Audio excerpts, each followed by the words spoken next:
इंसानी खून। दोस्तों, खून हमारे शरीर के कुछ सबसे इम्पोर्टेंट पार्ट्स में से एक है जो हमारे शरीर के सभी ऑर्गन्स यानी अंगों को आपस में जोड़कर रखता है। हमारे शरीर के अंदर जितने भी ऑर्गन्स हैं वो सभी खून की वजह से ही जिंदा रह पाते हैं। आज की इस वीडियो में हम 3D एनिमेशन की मदद से जानेंगे कि हमारे शरीर में खून कैसे बनता है, यानी खून का निर्माण हमारे शरीर में कैसे होता है, और साथ में हम ये भी जानेंगे कि खून का हमारे शरीर में क्या काम है। 3D एनिमेशन की मदद से किसी भी चीज़ को समझना थोड़ा आसान हो जाता है अगर आप जानते हैं हमारे ब्लड के बारे में। दोस्तों, आपको ये बात जानकर आश्चर्य होगा कि खून हमारे शरीर में हड्डियों में बनता है।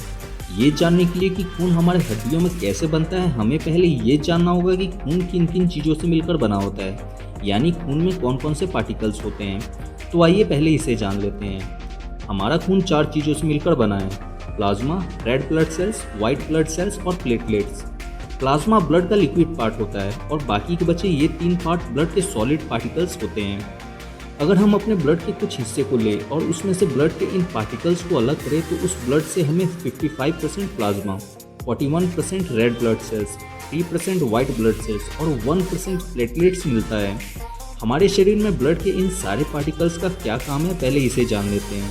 प्लाज्मा। हमारा खून 55% प्लाज्मा से मिलकर बना होता है।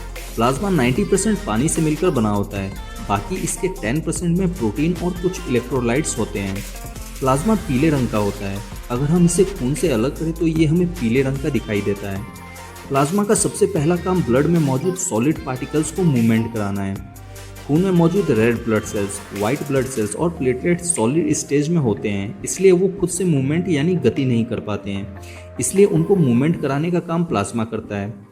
प्लाज्मा में 2 प्रोटीन फाइब्रिनोजेन और प्रोथ्रोम्बिन होते हैं। ये दोनों प्रोटीन खून को जमाने का काम करते हैं। आपने देखा होगा कि जब हमारा शरीर कहीं कट जाता है तब खून शरीर से बाहर निकलने के थोड़ी देर बाद जम जाता है। ऐसा प्लाज्मा में मौजूद इन्हीं 2 प्रोटीन के कारण होता है। प्लाज्मा में हेपरिन नाम का एक और प्रोटीन होता है जो खून को जमने से रोकता है। अगर प्लाज्मा में हेपरिन ना हो तो फाइब्रिनोजेन और प्रोथ्रोम्बिन ये दोनों प्रोटीन खून को शरीर के अंदर ही जमा देंगे। हेपरिन खून को शरीर के अंदर जमने से रोकता है, लेकिन हवा के संपर्क में आने से हेपरिन मर जाता है।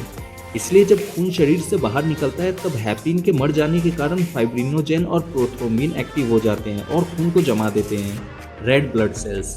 रेड ब्लड सेल्स को शॉर्ट में आरबीसी भी कहते हैं। ये हमारे ब्लड में 41% होते हैं। हमारे पूरे शरीर के खून में इनकी संख्या 55 लाख के आसपास होती है। ये लाल रंग के होते हैं। इन्हीं के कारण हमारे खून का कलर लाल दिखाई देता है। इनका जीवन काल 120 दिन का होता है, यानी ये खून में 120 दिन तक जिंदा रहते हैं। रेड ब्लड सेल्स के अंदर हीमोग्लोबिन होता है और हीमोग्लोबिन के अंदर आयरन होता है। खून में रेड ब्लड सेल्स की कमी होने के कारण ही एनीमिया नाम की बीमारी होती है, जिसे रक्त अल्पता यानी खून की कमी भी कहते हैं।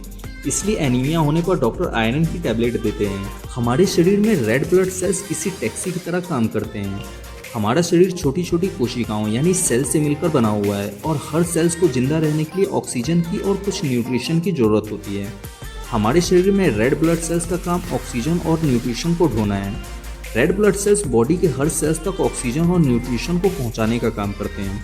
रेड ब्लड सेल्स हमारे फेफड़ों से ऑक्सीजन को लेकर हमारे शरीर के बॉडी सेल्स तक पहुंचाते हैं और उनसे कार्बन डाइऑक्साइड लेकर वापस फेफड़ों को दे देते हैं।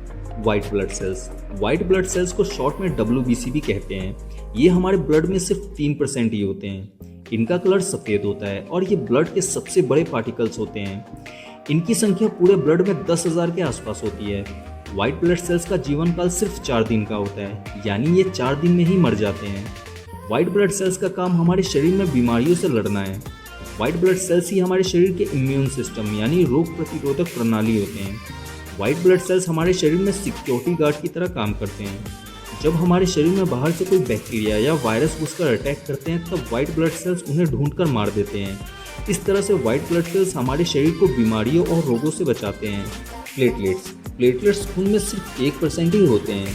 इनकी संख्या हमारे शरीर के पूरे खून में 2 लाख के आसपास होती है और इनका जीवन काल सिर्फ 7 दिन का होता है।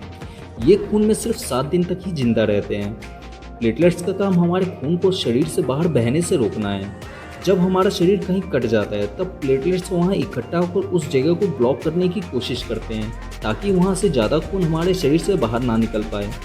प्लेटलेट्स हमारे शरीर को ताकत देने का भी काम करते हैं क्योंकि इसमें कुछ हार्मोन्स और प्रोटीन होते हैं। हमने ब्लड के सारे